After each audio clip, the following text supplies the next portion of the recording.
Bonjour et bienvenue pour cette nouvelle vidéo des 45 jours pour une santé durable. Aujourd'hui, je vais aborder la question délicate, mon ami le froid. Je suis Maïti, sage-femme, coach de vie, danseuse et passionnée de nature, de montagne. Et j'ai toujours adoré, depuis toute petite, j'ai toujours adoré l'eau. Et j'ai toujours adoré me baigner dans les lacs de montagne et dans les torrents. Peut-être que c'est pour ça que j'appelle ainsi cette vidéo mon ami le froid. C'est pas que pour ça. Le froid est un très grand allié de notre santé. C'est comme si, avec la civilisation, avec le chauffage, avec les vêtements, avec la climatisation, avec tous ces éléments-là, ça a vraiment endormi tout notre système de régulation du froid. Et entre autres, l'exposition au froid. Quand je fais des stages, je me rends compte, quand c'est au printemps, c'est pas forcément en hiver, j'en fais rarement en hiver, mais au printemps, je me rends compte que des fois, on va juste passer 5 minutes dehors et je vois toutes les femmes qui s'en m'étouffent, qui s'en m'étouffent, qui s'en m'étouffent, qui s'en m'étouffent, qui s'en m'étouffent. Moi, ce que j'aime bien, c'est être pieds nus et être comme je suis à l'intérieur. C'est-à-dire que je peux aller dehors et puis avoir un frais, et je sais que je vais rentrer dedans et qu'il fera chaud. Donc c'est ça qui va être important pour la régulation du froid, c'est oser s'exposer au froid parce que je sais que je vais avoir chaud. Et ça, c'est très très important. L'exposition au froid, ça va déjà permettre de renforcer notre système. Pour ça, il va falloir y aller très progressivement. Renforcer notre système, ça veut dire aussi renforcer notre santé, notre immunité. Et en même temps, le froid va créer un choc au niveau du corps. Et ce qui est important, c'est que ce soit un petit choc, même si c'est choc, et un choc qui soit court, pour ne pas stresser l'entièreté de l'organisme. Et ces chocs-là qui peuvent être créés par le froid, par le manque d'oxygène, c'est en travaillant sur la respiration, ou par le manque d'alimentation et de boissons, c'est-à-dire le jeûne et la diète, même ce qu'on appelle le jeûne sec, c'est-à-dire de ne pas boire et ne pas manger pendant éventuellement 8 heures, 24 heures, ça dépend de chacun. C'est les moyens les plus simples d'avoir effectivement un choc au niveau de l'organisme qui va permettre au corps de créer ce dont j'ai déjà parlé, qui est la graisse brune. Notre graisse dynamique qui est régulatrice de la température et qui est vraiment en lien avec nos mitochondries, qui sont des petites particules qui sont dans nos cellules et qui sont des vraies piles d'énergie. Donc c'est pour ça que cette graisse brune est une énergie qui va une graisse qui va vraiment pouvoir nous donner de l'énergie tout de suite dynamique, contrairement à la graisse blanche qui donne la cellulite, qui donne tout l'empattement, qui va vraiment avoir tendance à ramollir et à endormir. Donc effectivement, notre corps, pour qu'il soit en santé, on a besoin qu'il soit réactif. Plus il va être endormi, moins il va réagir. Alors que quand il est réactif, il y a quelque chose qui l'envahit, paf, il est prêt à réagir. Donc plus on a une graisse brune, et plus on va être effectivement en santé. C'est aussi le fonctionnement de notre corps, de notre organisme, au niveau physiologique. C'est-à-dire ancestralement, on était bâti là-dessus, mais on l'a oublié parce que dans notre société, il y a trop de choses qui sont cocoon, qui nous ramollissent. Donc, par rapport au froid, il va y avoir... Moi, ce que je vous invite, c'est de l'apprivoiser. L'apprivoiser, ça veut dire des choses très simples.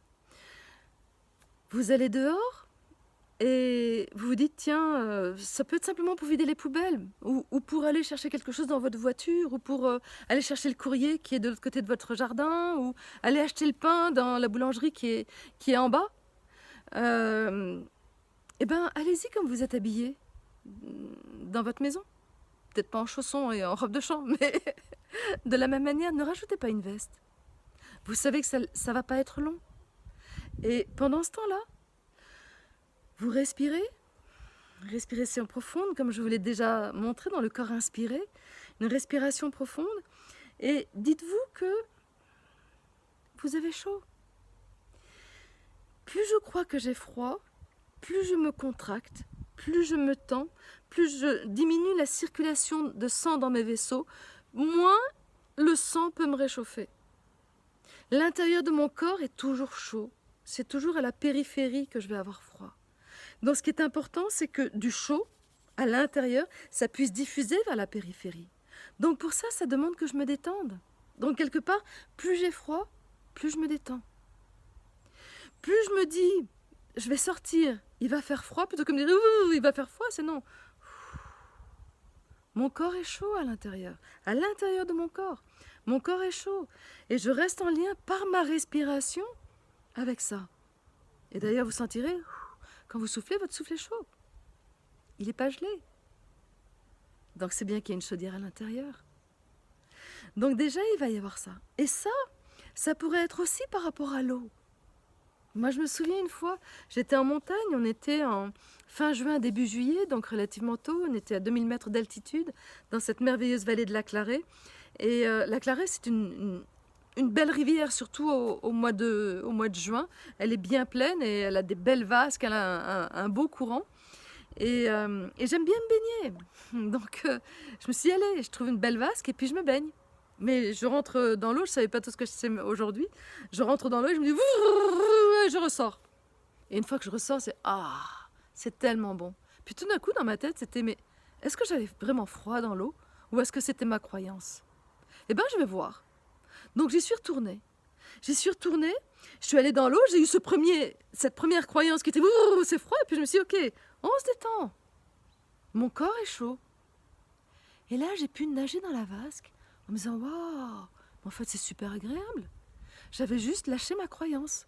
Et à un moment donné, j'ai senti que le froid rentrait à l'intérieur de moi. Je suis sortie. Et à chaque fois, quand il y a ces contrastes chaud-froid, vous vous rendrez compte que quand vous ressortez, vous avez l'impression que c'est chaud. Ça vous est déjà arrivé avec les pieds, les mains qui sont froides et qu'après vous réchauffez quand ça se réchauffe, vous avez l'impression que c'est bouillant à l'intérieur. Donc il y a vraiment cette notion que le froid vous réchauffe du moment que vous n'y êtes pas exposé trop longtemps. Donc la première chose, c'est oser vous exposer dans des circonstances qui sont courtes et où vous savez que vous allez revenir au chaud après. Peut-être que quand vous allez revenir à l'intérieur de chez vous, vous allez rajouter une veste. Pourquoi pas ? Pourquoi pas? Il peut y avoir aussi le fait que même chez vous, vous enleviez une épaisseur. Vous vous habillez avec une couche de moins que ce que vous feriez d'habitude. Pendant un temps, ça peut être 1 heure, 2 heures, et puis vous voyez. Moi, je sais que j'ai beaucoup fonctionné en me disant je mets ça parce que j'ai peur d'avoir froid. Je mets ça parce que j'ai peur d'avoir froid. Puis à un moment donné, j'ai dit mais non, là, je n'ai pas froid, donc je ne mets pas ça. Donc, voilà. Expérimentez ça, c'est déjà un moyen de l'apprivoiser. Après, il y a la douche froide. Et là déjà, je vous vois déjà se dire non, pas pour moi. Et je vous dirais, mais la douche froide, c'est juste de l'eau froide. Et que là aussi, il va être question d'apprivoiser. Donc, vous pouvez commencer par doucher votre gros orteil à l'eau froide. Et juste laisser diffuser le froid autour. Sentir que parce que vous versez de l'eau froide, ça fait un petit peu plus de froid dans la douche. Et restez juste avec ça. Et puis après, du gros orteil, vous pourrez passer à 5 orteils. Et puis du pied, vous pourrez passer à la jambe.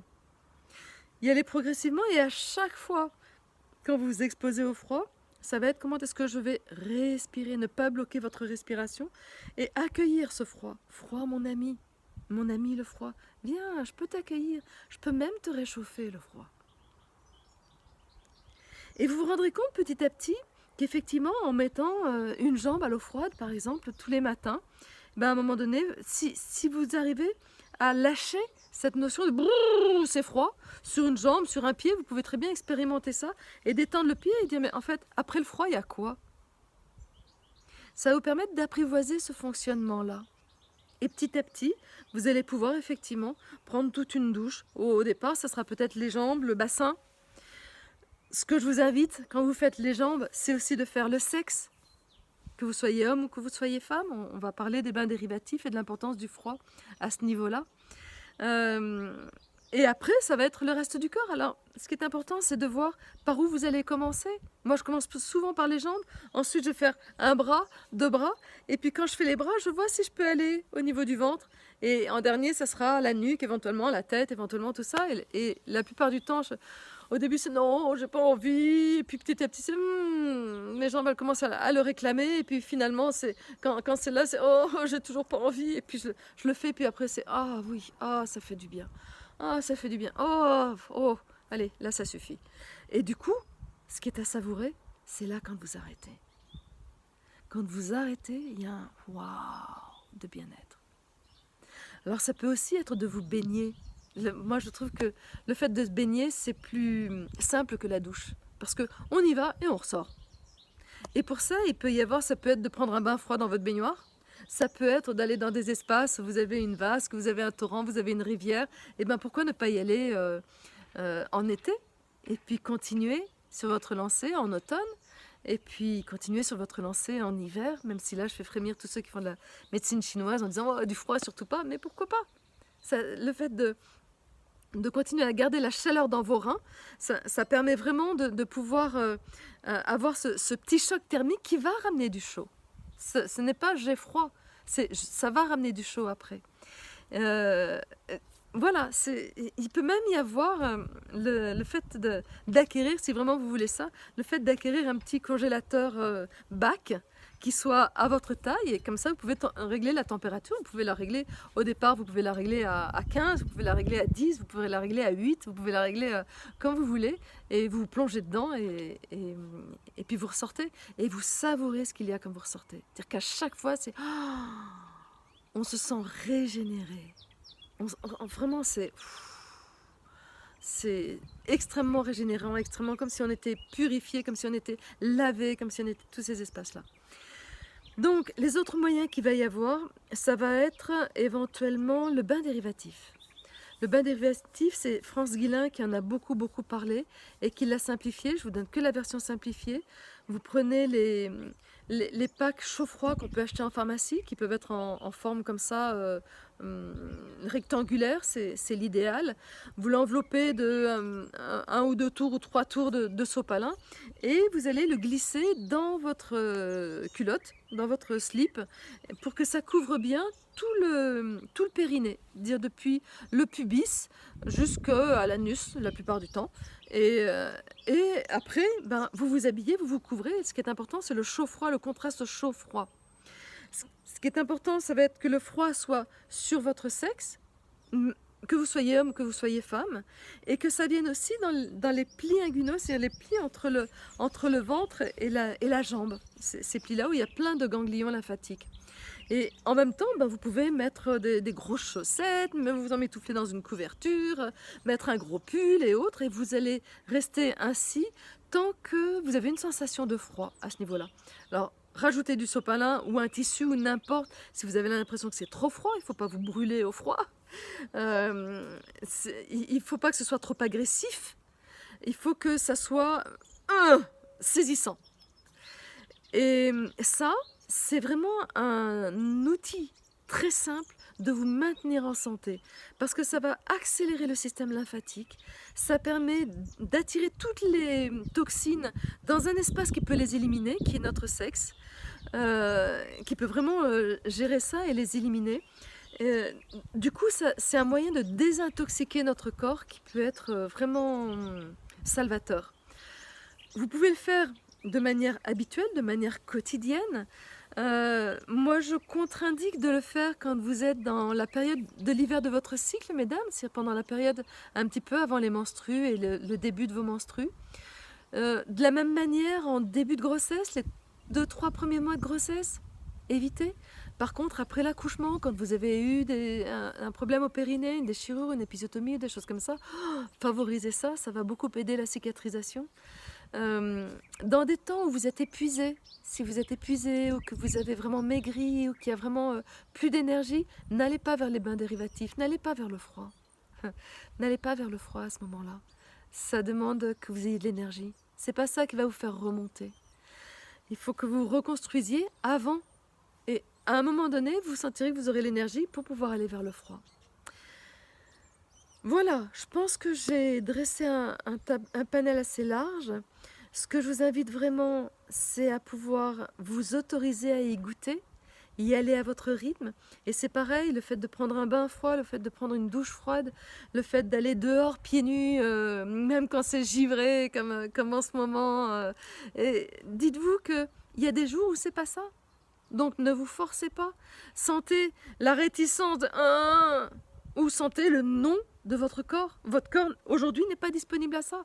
Ressentez la différence entre les deux. Et c'est peut-être parce que vous allez y aller malgré tout que vous allez pouvoir reconnaître les moments où vous passez en force. Et au début, ce sera peut-être plutôt ça, c'est-à-dire poussez-vous à y aller petit peu par petit peu. Par rapport à la douche froide, je vous ai proposé effectivement de commencer par un orteil, par des choses comme ça. Il y en a qui vont conseiller de diminuer la température de l'eau. Moi, je ne suis pas très favorable à ça, parce que en l'expérimentant, je trouve que quand je diminue la température de l'eau, ça va refroidir mon corps sans créer ce choc thermique qui fait qu'en sortant, j'ai chaud. Si je mets un peu moins froid que froid, c'est-à-dire que je suis dans du froid mais tout à fait supportable, voilà, et ben ça va me refroidir et quand je sors de ma douche, j'ai froid. Alors que quand j'ai vraiment mis au maximum du froid et que quel que soit le temps où j'y vais et que je ressors, j'ai chaud. Et ça sera un vecteur très très important. C'est sentir que lorsque vous avez fini votre expérimentation au froid, vous avez chaud. Si, quand vous finissez votre expérimentation au froid, vous avez froid, oh, il y a quelque chose à revoir dans votre expérimentation. Réajustez. Donc réécoutez la vidéo, revoyez ces conseils-là, réajustez, adaptez à votre manière à vous. Voilà, je vous ai tout dit. Si cette vidéo vous a été utile, partagez-la. Si vous l'avez aimée, dites-le moi. N'hésitez pas à écrire vos commentaires et éventuellement vos expérimentations. Ça peut donner des clés aux autres et éventuellement me poser des questions. Faites-le en dessous de la vidéo. Si vous n'êtes pas abonné, allez-y. Il y a encore des vidéos qui vous attendent derrière. Et si vous avez envie d'en savoir plus sur ce que je propose, c'est naître-femme.com. Et à demain.